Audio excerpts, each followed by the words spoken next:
More than 4,500 years ago, on the Giza Plateau, a massive construction site operated amidst the harsh clatter of stone chiseling and the scorching desert sun.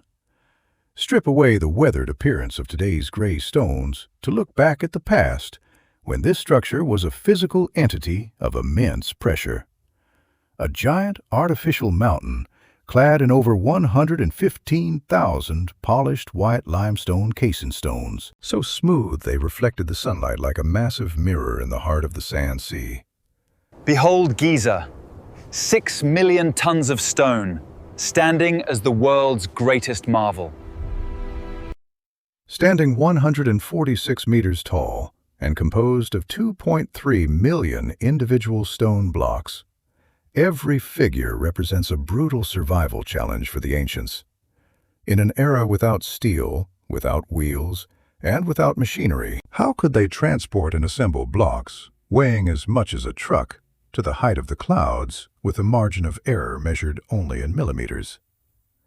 This was not just a glorious tomb, but a functional engineering and logistical machine, a testament to humanity's ability to subdue nature through discipline and supreme intellect. To truly understand the construction, we must first clear away a common myth.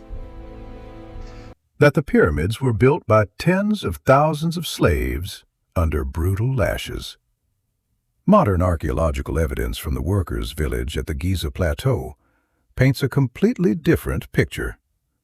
This was a grand project of skilled craftsmen, architects, astrologers, and tens of thousands of farmers who volunteered during the flood season when their fields were submerged under the Nile. They were paid in food, provided with medical care, and fed protein-rich rations to ensure their labor capacity. The construction of the pyramid was actually a national project that helped unify the tribes along the Nile Valley, transforming a fragmented community into a powerful empire with a centralized administrative system. Everything began with site selection and land surveying. Ancient Egyptian architects chose the Giza Plateau because the limestone bedrock was stable enough to support the 6 million ton weight of the structure. But how did they level an area of 5 acres with absolute precision? Experts believe they dug a system of water-filled trenches surrounding the foundation area, using the static water level to determine a perfect horizontal plane. Consequently, the height deviation between the corners of the pyramid is less than 15 millimeters, a figure that even modern civil engineers with laser levels would find astonishing. Once the plane was established, they tackled the problem of orientation. The 4 sides of the pyramid are aligned almost perfectly with the 4 cardinal directions, north, south, east, and west, with an error of only 3/60ths of a degree. This proves that the Egyptians possessed extensive astronomical knowledge, using the movement of stars to determine direction instead of compasses.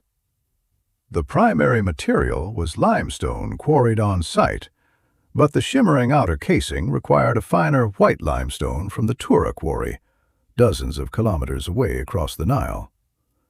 To obtain squared blocks, miners used copper chisels and wooden wedges.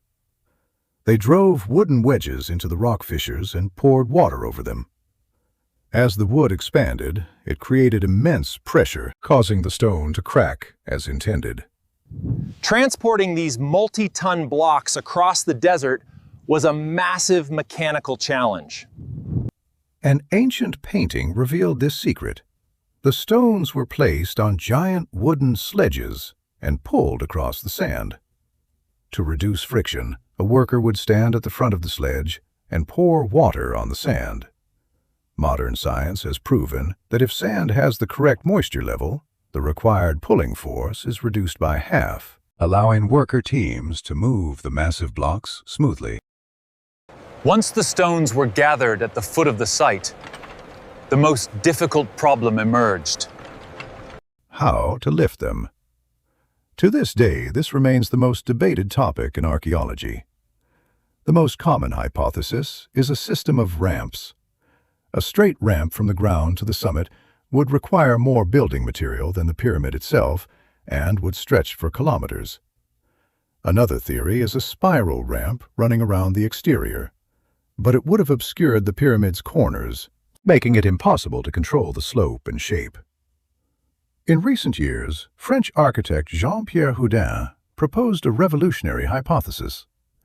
The pyramid was built using an internal spiral ramp. According to this, blocks were hauled up through internal corridors, utilizing the completed structure itself as a support. This explains why we see no trace of massive external ramps and how they could finish the apex at such a dizzying height. Inside the heart of the pyramid lies a labyrinth of corridors and chambers designed with absolute sophistication. The king's chamber, housing Khufu's granite sarcophagus, is a marvel of pressure relief engineering.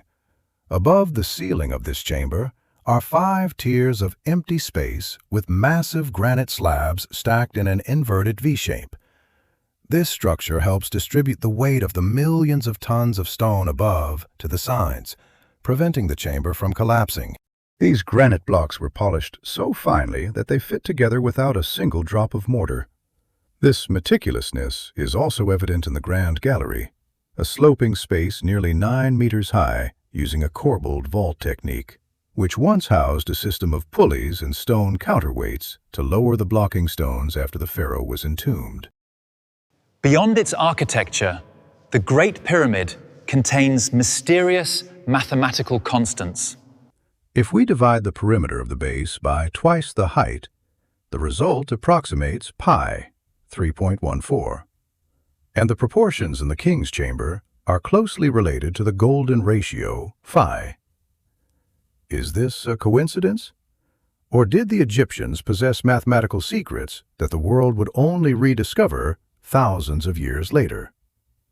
Whatever the answer, the survival of Giza across 4 millennia is a powerful testament to the strength of human will.